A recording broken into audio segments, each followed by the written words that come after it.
I am going to share something today that might make some people uncomfortable. But I think you deserve the truth more than you deserve comfort. Infidelity rarely happens overnight. It is not usually a single moment of weakness that comes out of nowhere. In most cases, it is the final stop on a long road, a road that was paved months, sometimes years, before anything physical ever happened.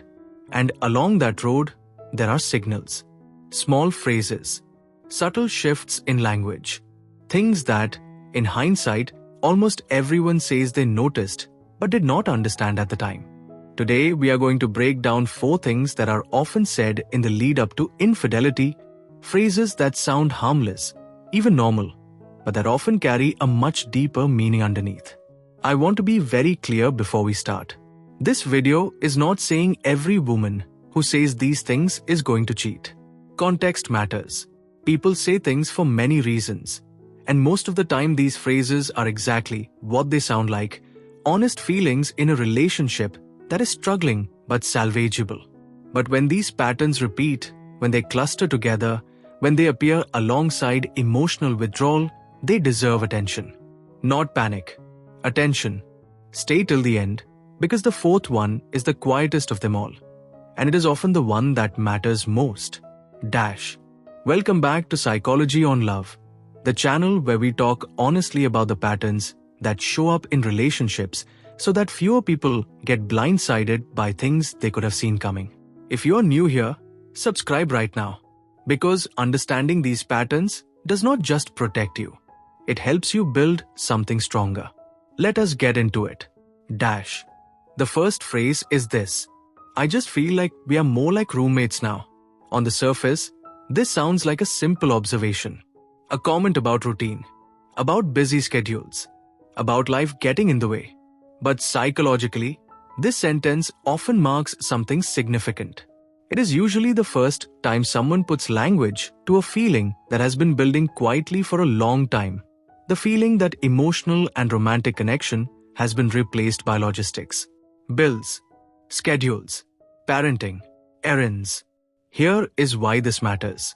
Human beings, especially in long relationships, are highly sensitive to the difference between being a partner and being a function. When someone starts to feel like they are living with a co-manager of a household rather than a romantic partner, an emotional gap opens up. And here is the part that most people miss. That gap does not stay empty. If it is not addressed inside the relationship, it starts looking for something to fill it. Sometimes that is a hobby. Sometimes it is friendships. And sometimes, if the gap grows large enough and goes unacknowledged long enough, it becomes vulnerable to being filled by someone else.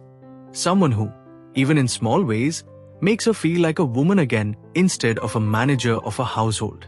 This phrase is rarely an accusation. It is usually a quiet cry for the relationship to come back to life. The danger is not in the phrase itself. The danger is in what happens when it is said and nothing changes. The second phrase is this: he just gets me. This one is subtle because it often is not said about a partner at all. It is said about someone else. A coworker, an old friend who resurfaced, someone new in her life who, on paper, means nothing, but pay attention to the phrase itself. He gets me. This is not necessarily about attraction in the way people assume. Often, it is about something deeper and in some ways more dangerous, the feeling of being understood.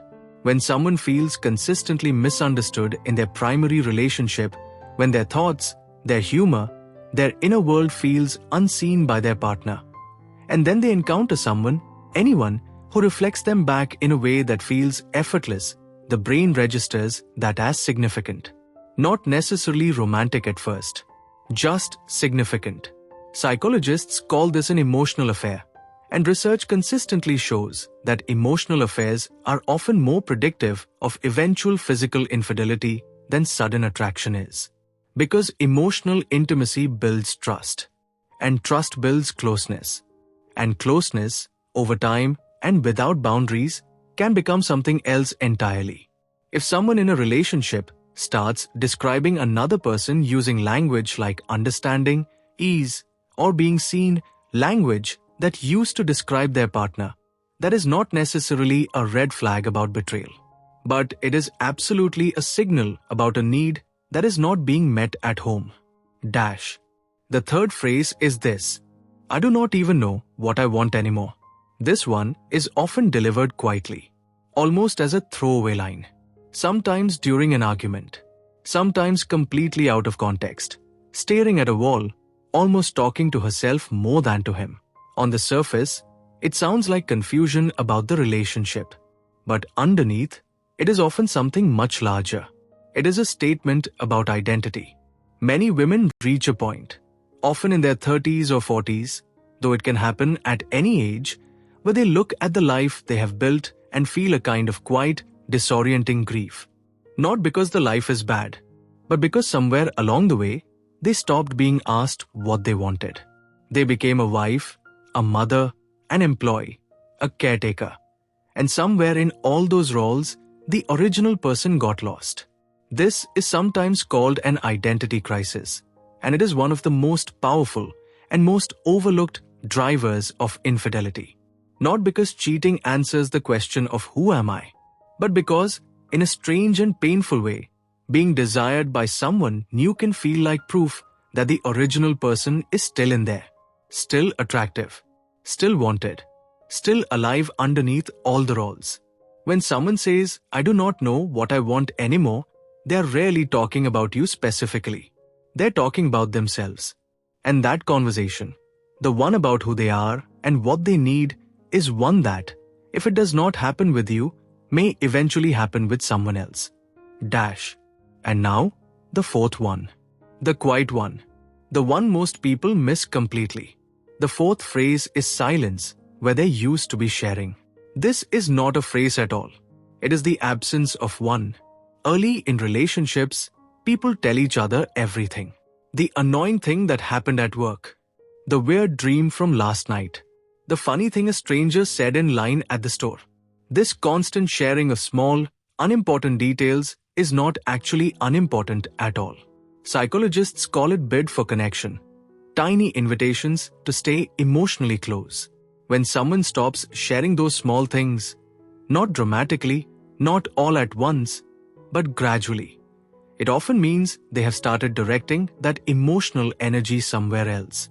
Not necessarily toward another person romantically, sometimes just toward themselves, toward a private inner world that no longer includes their partner.